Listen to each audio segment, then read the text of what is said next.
things or new systems. I kind of just focus on like, oh, what's the new project management system, or what's this, or what's this, or what's this. And it's like little things that you think that I would have already learned by now. But for me, this year was just a reminder that the most important thing really is your focus, because whatever you're putting your focus on is going to eat into your time and your attention and your money. And I think for me, just at the beginning of the year, like I said, I was super focused. I lost my focus. And then because of that, there was just things that were being, what is it called? Like they added on top of one another because I was procrastinating, or I just didn't do what I was supposed to, that I wanted to get done. So yeah, I think that every year I just learned that our time and our energy is so valuable, especially in who you spend your time with, who you call your friends, who you surround yourself with. So what else? You want to add anything? What do you think as far as like the biggest lesson on your surroundings in 2025 and how that affects what you do mentally and physically, and what's been the biggest lesson for 2025 regarding that? I think for me, it's just learning myself. Like I said, I'm only 27. How old are you for reference? 34. 34. So that's a big age gap. And I think sometimes like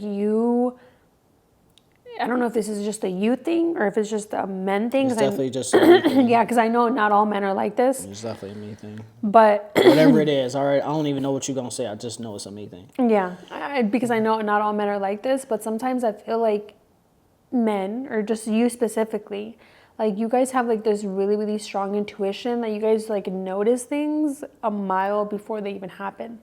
And I think for women, like I've talked about this before, we're so emotional sometimes that we want to know the why. We want to know like everything around it.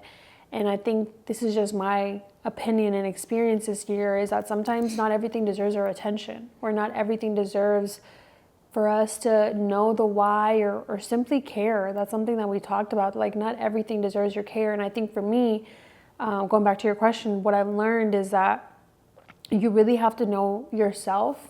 And I feel like every single year I just learn myself more and more. And I feel like I'm just going to be honest and transparent. There's things that we want to hide under the carpet, or we're like, oh, we're not like that. Or, you think that you're over that. Such as for me, it's like being late. I have such a big problem with being late because I don't know how to manage my time. And so it's like those little things that I talk about where sometimes we want to give our time and our energy to the wrong things that don't deserve our time and energy. And that's just because I know myself. I know that I'm the type of person that I'm so emotional and I'm so invested into people and just in general, that if I surround myself around people who just start to talk bad about themselves, or negative, or self-negative talk, or just don't invest their time or energy into themselves properly, then that doesn't help me, because then I'm surrounding myself by what I'm trying to fix. Yeah. And I just realized for me, kudos to other people that can be friends with people and kind of learn how to separate things, what is it called? Like they know how to separate their personal things from one another. I don't think they do. But I think for me, I don't know how to do that. I've learned this year that I don't know how to do that. I feel like when I want to be friends with somebody, I want to be friends with somebody because there's something about you that inspires me. There's something about you that I want to, not that you want to mimic, but you want to be like. Mm-hmm. And so I talk about Rosa all the time because you guys have seen her on my channel, but Rosa is really one of those friends that came into my life when I was least expecting it to, or at least expecting her to. But she inspires me so much because she has the same mindset as me. Like, we have the same financial goals, or we want to get to bigger financial goals. And you really need someone like that in your corner that inspires you to dream bigger. And that's just me. Everybody might be different, but if you surround yourself around somebody where, they always talk about, well, that's not really possible. 10K months is never going to be possible. That's only for rich people. Those things are going to go in your subconscious and you're going to start believing them. Damn, I'm rich. So the conversations that you are having are so important. No, a lot of the people conversations think, you're having with yourself a lot of people. Ooh, yeah, the conversations that you're having with yourself are so important. Those are the most important conversations that you're having because, again, like you said, you've been around people that negative self-talk. I'm around it. I try to like I hear it all the time, on a weekly basis. And it's just like mad cringe. It's just like, ugh. Yeah. And I think also another problem, this is just women or this is just me. I think we want to call everybody our friend sometimes. And I think this year the biggest lesson that I learned is that not everybody's your friend. I think that sometimes you have to learn how to learn the difference between an acquaintance and a friend.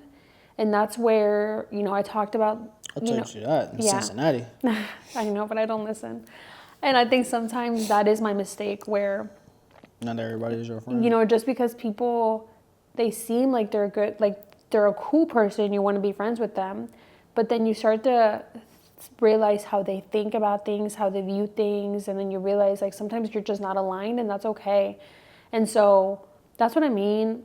I feel like lessons are just going to keep coming up every year and kind of teach you the same thing or teach you the same lesson until you learn the lesson.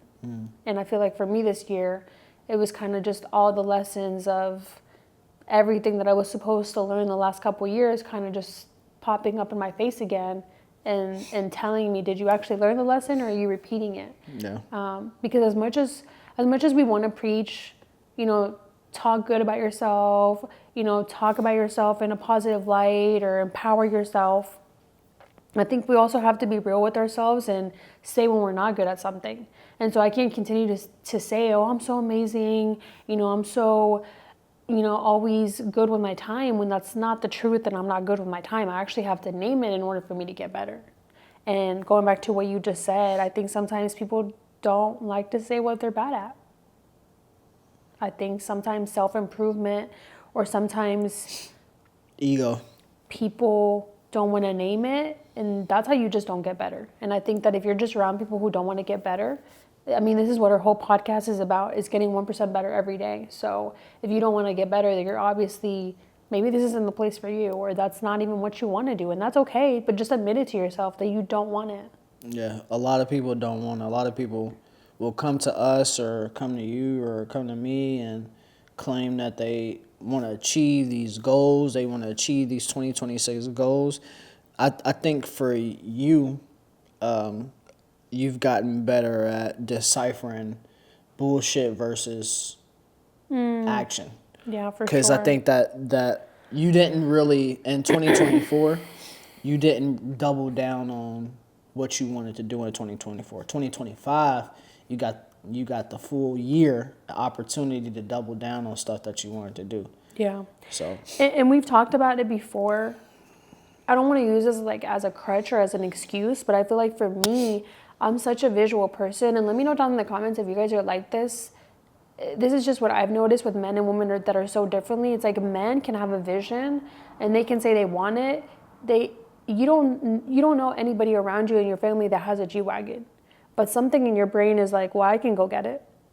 Yeah. That's not impossible for me. Yeah. And I think for women, like at least for me, I'm such a visual person or I'm but who around me has had it? And if I don't see anybody around me that's had it, then for me it's like, well, how can I get it if I don't see anybody that's But then that goes back to the lessons that I learned when I was a kid.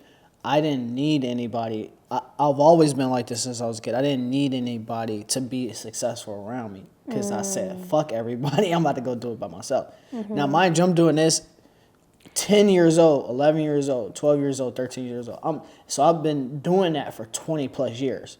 I don't give a fuck who's around me. I'm going to go do it. I'm going to go get it. That's the problem with women. I think women I think women sometimes ask for permission too much. I think men do it too. I'm just different. I'm going to be fully honest with you. I'm just different. I've been around a lot of men. I've been around a lot of women. I've been around a lot of men and women. I've been around a lot of people, right? And I don't think it's a men versus women thing. I think it's a people-person thing. I've been in corporate offices. I've been contracting for years. I've been in freelance. Like, I've been everywhere. Men or women, it doesn't matter who you are. Like, you either have that about that life action taken, or you just don't. Mm-hmm. I don't care who you are. Like I said, I've seen it for years. I've seen people.